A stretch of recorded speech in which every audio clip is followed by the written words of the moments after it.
आदरणीय दर्शकबिन नमस्कार। एनएसडिडी स्टुडियो एसके को फेसबुक लाइभ पेजमा फेरि पनि यहाँलाई हार्दिक स्वागत छ। नेपाल मानचित्र बहसको 7औं एपिसोड लिएर तपाईहरुको समक्ष म उपस्थित भइसकेको छु। यस कार्यक्रमका निर्देशक देवमान लिम्बू अहिले प्राविधिकमा साथ दिइरहनु भएको छ।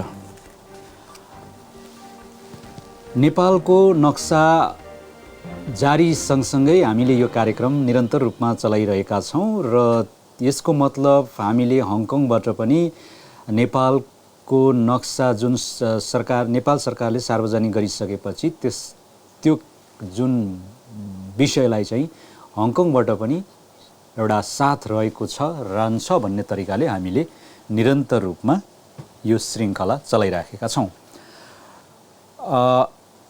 निसन्देह यो विषयमा कुनै विवाद छैन। जुन लिपुलेख, लिम्पियाधुरा र कालापानी नेपालको भन्ने कुराहरू हरेक ऐतिहासिक प्रमाणले त्यो तथ्यलाई प्रष्ट पार्छ। त्यो बीचमा मतगणना अथवा त्यहाँका स्थानीयहरूले दिएका तिरोहरूको पनि यथेष्ट प्रमाणहरू आइसकेका छन् र सम्मानित बीबीसी जस्तो समाचारबाट पनि जुन अहिलेको लिम्पियाधुरा, कालापानी अथवा लिपुलेखहरू नेपालकै हो भन्ने सार्वजनिक भइसकेको छ र केही समय अगाडि पनि भारतका ठुलठुला केही मिडियाहरूले पनि यो कुरालाई सहमत जनाइसकेको अवस्था छ। त्यसकारणले गर्दाखेरि केही मात्रामा अवध जग्गा फिर्ता हुन्छ भन्ने आशा गर्न सकिन्छ। तर यस विषयमा अलिकति फेरि केही न केही अन्यलता छाएको जस्तो देखिएको अवस्था छ। नेपाल सरकारले बारम्बार भारत सरकारलाई यो विषयमा छिटोभन्दा छिटो मुद्दा यो विषयलाई टुङ्ग्याउनुपर्छ भनेर निरन्तर रूपमा तागेता गरिरहेको भन्ने कुराहरू समाचारहरू सार्वजनिक रूपमा आइसकेको अवस्था छ र तर भारत सरकारले नेपालको यो सुनुवाईलाई एउटा कानले सुन्ने अर्को कानले उडाइने भन्ने खालको भनाइहरू पनि आइराखेको छ र त्यो भनाइलाई पनि भारतको क्याबिनेटले अथवा भारतका ठुलठुला सीमाविदहरूले पनि स्वीकार गरेको समाचारहरू अथवा वार्ताहरू अथवा अन्तर्वार्ताहरू अहिले आइराखेको अवस्था पनि छ। त्यसकारणले गर्दाखेरि यो विषयलाई अलिकति हामीले मध्यनजर गर्दा हेर्दाखेरि के पनि बुझिन्छ भने नेपालीहरूको एउटा दबाव र नेपालीहरूको एउटा जुन सामूहिक रूपमा एउटा चेतना पछिल्लो चरणमा आइसकिसकेपछि भारतले केही गर्न सक्दैन भन्ने हामी मानिसहरूमा पनि एक प्रकारले मनोबल बढिरहेको अवस्था छ। त्यो मनोबललाई अबको वर्तमान सरकारले कसरी डिल गर्छ भन्ने कुरामा भर पर्ने हुन्छ। जस्तो अब यहाँनिर के पनि देखिएको छ भने अहिले नेपालमा सरकारको परिवर्तनका कुराहरू आइराखेको छ, चलखेलका कुराहरू आइराखेको अवस्था छ हैन। सरकार गिराउने खेलहरू लागिरहेको अवस्था छ। यस्तो अवस्थाले फेरि यो जुन मुद्दाहरूसँग पनि जोडिएको छ, यो मुद्दाहरू कतै फेल बनाउने हो कि भन्ने खालका कुराहरू पनि आइराखेको अवस्था छ र जुन नेपाल सरकार अहिले नेपाल कम्युनिस्ट पार्टीको छ तर त्यो भित्र पनि अन्तर्घातका कुराहरू चलखेलहरू भइरहेको अवस्था अहिले चाहिँ आइराखेको अवस्था छ। त्यो तपाईँ हामीलाई जाहेर नै छ र यस्तो अवस्थामा यो विषय फेरि कतै कार्यान्वयन नहुने हो कि भन्ने कुराहरू हामीलाई अलिकति यो विषयमा चाहिँ एउटा आशंका पनि छ, अर्को कुरो चिन्ता पनि रहेको छ। त्यसकारणले गर्दा हामी जति पनि नेपालीहरू छौँ, नेपालीहरूले विश्वमा रहेका नेपालीहरू छौँ, सम्पूर्ण नेपालीहरूले दबाब दिनुपर्छ भन्ने लाग्छ मलाई। दबाब अहिले दिइरहनुपर्छ, निरन्तर रूपमा आवाजहरू उठाइरहनुपर्छ र यो जुन एउटा कुरा गरिसकेपछि त्यसलाई छिनोफानो गराउनुपर्छ भन्ने दबाब चाहिँ हामी निरन्तर रूपमा हामीले पब्लिकबाट दिनुपर्छ भनेर नै फेरि पनि हामीले यो विषयलाई निरन्तर रूपमा आवाज उठाइराखेका छौँ र जस्तो अब अहिले नेपालको जुन यो सीमासँगको जुन नक्सा चाहिँ सार्वजनिक भइसकेपछि फेरि अहिले के भइराखेको छ, जुन नेपालको सदनहरू प्रतिनिधि सभाहरू फेरि अहिले स्थगित भएको छ। तपाईहरूले यहाँ पनि बुझ्नुपर्ने हुन्छ, स्थगित भएको छ। जबकि यो विषयहरूलाई अझै छिटोभन्दा छिटो एउटा दबाब दिएर होइन राष्ट्रिय लेभल अथवा त्यो सुरक्षाविदहरू अथवा मन्त्रीमण्डल माथिल्लो तहका प्रतिनिधिहरूबाट यो चाँडोभन्दा चाँडो समाधान गर्नुपर्छ, पहल गरिरहनुपर्छ, अथवा यसलाई कुन माध्यमबाट हुन्छ नेपाल सरकारले निरन्तर रूपमा ताकेता गरिरहनुपर्छ, पहल गरिरहनुपर्छ भन्ने लाग्छ। तर अब जुन यो पहल गर्ने एउटा ठाउँ छ, केन्द्र छ, त्यो जुन बहस छ, त्यहाँ पब्लिकका मतहरूको जुन प्रतिनिधिहरू जानुभएको छ, ती प्रतिनिधिहरूले उठाउने आवाज अहिले फेरि केही समयको लागि भनेर बन्द गरिएको अवस्था छ। जस्तो त्यसमा अब एमसिसीका कुराहरू पनि आउँछन्। एमसिसीको पास गर्ने समय घर्किसक्यो। अब यो विषयमा पनि एकदमै नागरिक तहमा ठुलो विमति रहेको छ। अनि त्यस्तै अब नागरिकता विधेयक सम्बन्धीको मुद्दाहरू पनि थाती राखिरहेको अवस्था छ। यस्तो किसिमले यो पनि राष्ट्रिय एउटा सुरक्षासँग नै सम्बन्धित भएका विषय भएकोले पनि गर्दाखेरि यो पछिल्लो चरण फेरि प्रतिनिधि सभा, राष्ट्रिय सभाहरू फेरि स्थगित गरेको कारणले गर्दा कतै यो बहस कुनै यो जुन अहिले उठाइएको विषयहरू फेरि तुइने होइन भन्ने खालको कुराहरू पनि जनमानसमा आइसकेको अवस्था छ। त्यसकारणले गर्दाखेरि निरन्तर रूपमा हामी नागरिकले यो विषयमा दबाब दिइरहौँ भन्ने म यहाँबाट आग्रह गर्न चाहन्छु।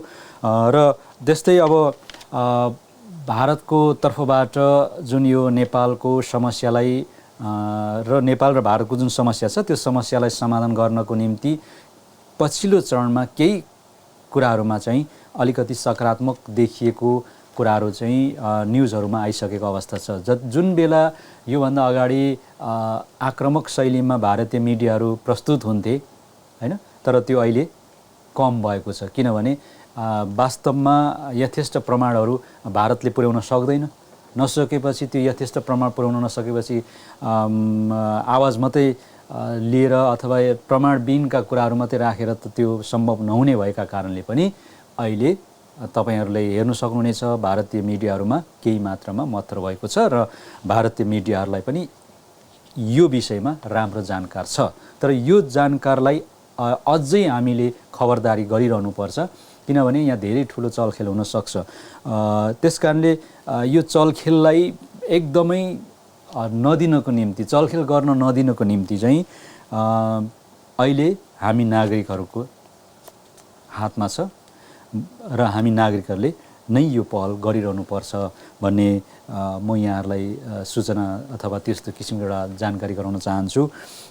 र अर्को कुरो, अब यो जुन भारतसँगको सीमाको विवादहरू अहिले चलिरहेको अवस्था छ, त्यस्तै अन्य छिमेकी मुलुकसँग पनि भारतको धेरै ठुलो सीमा विवाद छन्। त्यसमा धेरै सैनिकहरूको हताहत भएको खबरहरू आइसकेको अवस्था छ। म त्यो विषयमा जान्न, तर म नेपाल र भारतसँगको सिमानाको विषयमा जुन चलिरहेको छ त्यो विषयलाई चाहिँ तुरुन्तै समाधान गर्नुपर्छ र यसलाई एउटा मुखको रूपमा अथवा मौखिकको रूपमा मात्रै समाधान गरिनुहुन्न भन्ने मलाई लाग्छ। र अर्को कुरो, जस्तो भारतका चर्चित, विशेष गरेर चर्चित भन्दा पनि नेपालसँग अलिकति राम्रो दखल राख्ने, नेपालको विषयमा राम्रो दखल राख्ने, नेपालको हरेक गतिविधिहरूलाई नियालिराख्ने जस्तो एसडी मुनीले पनि यो विषयलाई स्वीकार गरिसकेको अवस्था छ। जबकि नेपालको जुन विषय छ अहिले त्यो यथेष्ट प्रमाणहरू नेपालकै भएको भन्ने भनाइ नभने पनि उनका इन्टरभ्यूहरूले के पनि भन्छ भने त्यो उनको इन्टरभ्यू र उनको अभिव्यक्तिले यो चाहिँ नेपालकै हो भन्ने कुरा छ। तर बुझिन्छ, तर के पनि भनेको छ भने चाँडोभन्दा चाँडो वार्ताबाटै समाधान गर्नुपर्छ, वार्तामा बसेर समाधान गर्नुपर्छ। यो हाम्रो नेपाल र भारतको सम्बन्ध भनेको एकदमै लामो समयदेखिको सम्बन्ध हो भन्ने खालका कुराहरू गरिरहेको अवस्था छ र अन्य अशोक मेहताले पनि पहिला नै यो विषयहरू भनिसकेको अवस्था छ र केही मात्रामा अलिकति उग्र रूपमा आउनु स्वाभाविकै हो किनभने अब उनीहरू उग्र रूपमा आउने हामी चाहिँ उग्र रूपमा प्रस्तुत नहुने कारणले पनि केही मात्रामा चाहिँ पेलिएको अवस्था हो। अब पेलिनु हुँदैन भन्ने मलाई लाग्छ। अब हामीले जनस्तरबाट चाहिँ दबाब देकै गर्नुपर्ने हुन्छ। सामाजिक सञ्जालबाट पनि प्रयोग गर्न सकिन्छ, इन्स्टाग्रामबाट, ट्विटरबाट पनि हामीले निरन्तर रूपमा यो नेपालको जुन भूभागहरू छ यो हाम्रो हो भन्ने खालको कुराहरू चाहिँ दबाब दिइरहनुपर्छ भन्ने मलाई लाग्छ। सरी र यस्तो कारणले यस्ता किसिमका जुन समाचारहरू, यस्ता किसिमका यो जुन गतिविधिहरू चाहिँ हामीले पनि निरन्तर रूपमा गरिरहनुपर्छ भन्ने मलाई लाग्छ। र अर्को जुन यो सीमा विवादका कुराहरू गरिरहँदाखेरि भर्खरै मात्रै अब नागरिकताको कुराहरू पनि आएका छन्। नागरिकताको कुराहरू आउँदाखेरि जुन विधेयक भर्खरै मात्रै संसदमा मन्त्रीमण्डलले राखेको थियो त्यो विषयमा बहस भइराखेको छ र त्यो विषयमा पनि अहिले जुन तुरुन्तै त्यसलाई समाधान गरेर अथवा त्यसलाई चाहिँ पारित गरेर अथवा यो गर्ने यो नगर्ने भन्ने खालको निर्णय गराएर त्यसलाई पारित गर्नुपर्ने अवस्था थियो तर त्यो अहिले पेन्डिङमा रहेको अवस्था छ र यो पेन्डिङमै राखिरहँदाखेरि भोलि गएर फेरि यसको कुनै पनि समाधान हुँदैन किनभने यहाँभित्र धेरै चलखेल हुने सम्भावना रहन्छ। अहिलेको केपी सरकारको तर्फबाट जुन पहल गरिएको छ यो सकारात्मक छ तर धेरै यो विषयहरूलाई अझै डटेर एकदमै यसलाई पुरा गर्ने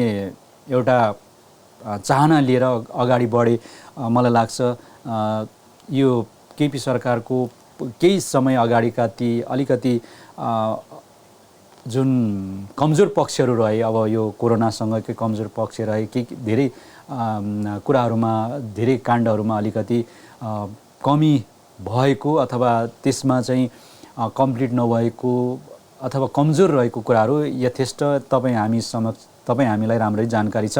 तर पछिल्लो चरण जुन यो राष्ट्रियको सवालमा जुन अडिग लिएको छ अडिग लिएर एउटा जस नक्सालाई चाहिँ सार्वजनिक गरिएको छ अथवा नेपालको नक्सामा त्यो चाहिँ विधिवत रूपमा पारित गरिएको छ यो एकदमै सबभन्दा ठुलो एउटा राम्रो पक्ष पनि हो र तर यो ल्याउने र यसलाई यतिमै सीमित गर्ने भन्ने सन्दर्भमा अलिकति यो अहिलेको राजनीतिक चलखेल सत्ता परिवर्तनका कुराहरूले कहीँ यसलाई फेरि ओझलमा पार्ने हो कि भन्ने खालको देखिएको अवस्था छ र यसो नहुनको निम्ति हामी यहाँ एनएसडिटी स्टुडियो एसके को फेसबुक लाइभ पेजबाट भए पनि हामी अनुरोध गर्न चाहन्छौँ।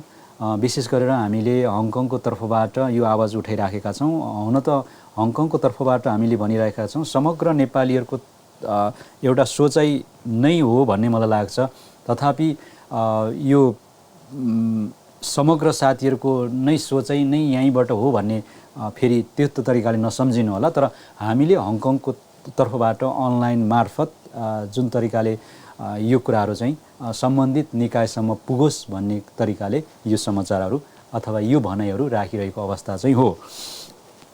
अन्य कुराहरू अब यस्तै छन् अन्य कुराहरू धेरै छन् ती विषयहरूमा आज अब प्रवेश गर्न चाहिन्न किनभने हामीसँग समय अब नभएका कारणले गर्दाखेरि र आउँदो दिनहरूमा जुन यो विषय छ त्यो विषयहरूमा फेरि हामी निरन्तर रूपमा आउनेछौँ र विशेष गरेर मैले अन्तिममा यो जोड दिन चाहेँ कि जुन पछिल्लो चरण नेपालको मानचित्र नेपाल सरकारले सार्वजनिक गरिसकेपछि तातिएको भारतीय मिडियाहरू जो थिए अनावश्यकमा बकबक गर्थे भुक्थे तर अहिले पछिल्लो चरण उनीहरू केही मात्रामा गलेका छन् अथवा किनभने उनीहरूसँग प्रमाणै छैनन्। प्रमाणै नभइसकेपछि त्यो उनीहरू चाहिँ अहिले मत्थर भएका छन् र केही मात्रामा नेपालकै एउटा पक्षलाई सम्बोधन नगरे पनि नेपालकै हो भन्ने खालको एउटा भनाइ चाहिँ आइरहेको अवस्था छ। अब तर हो यो अवस्थामा अझै हामीले फेरि निरन्तर रूपमा दबाब दिइरहनुपर्छ भन्ने लाग्छ। हवस् त आजको यो मानचित्र बहसमा हामीले छोटो एउटा यसलाई सूचना अथवा यसलाई जानकारी अथवा यसलाई चाहिँ एउटा दबाब जे जस्तो सम्झिनुहोस् त्यसै तरिकाले सम्झिनु होला। हामीले यो आजको छोटो यहाँ कुरा राख्यौँ र आउँदो दिनहरूमा फेरि हामी अझै यो विषयलाई लिएर आउनेछौँ। जुन विषय हुँदैछ अहिले के भइराखेको छ भन्ने कुराहरू र नेपालको जुन अहिले विषयहरू र भारतको विषयमा के भइराखेको छ भन्ने कुराहरू तपाईँहरूको समक्ष लिएर आउनेछौँ। जुन अहिले मैले भने अहिलेको अवस्थामा त्यही भइराखेको छ। जुन अहिले मैले अगाडि भनिसकेको छु अहिले भइराखेको अवस्था त्यति मात्रै छ। त्यस कारणले गर्दा आउँदो दिनहरूमा यसको परिणाम के हुन्छ र कसरी अगाडि बढ्छ यी कुराहरू हामी फलोअप गरिरहनेछौँ। हवस् त आजको नेपाल मानचित्र बहसको 7औं श्रृङ्खलाबाट यस कार्यक्रमका निर्देशक देवमान लिम्बू र म इन्द्रलोक पनि बिदा लिन चाहन्छु। हवस् त, नमस्ते।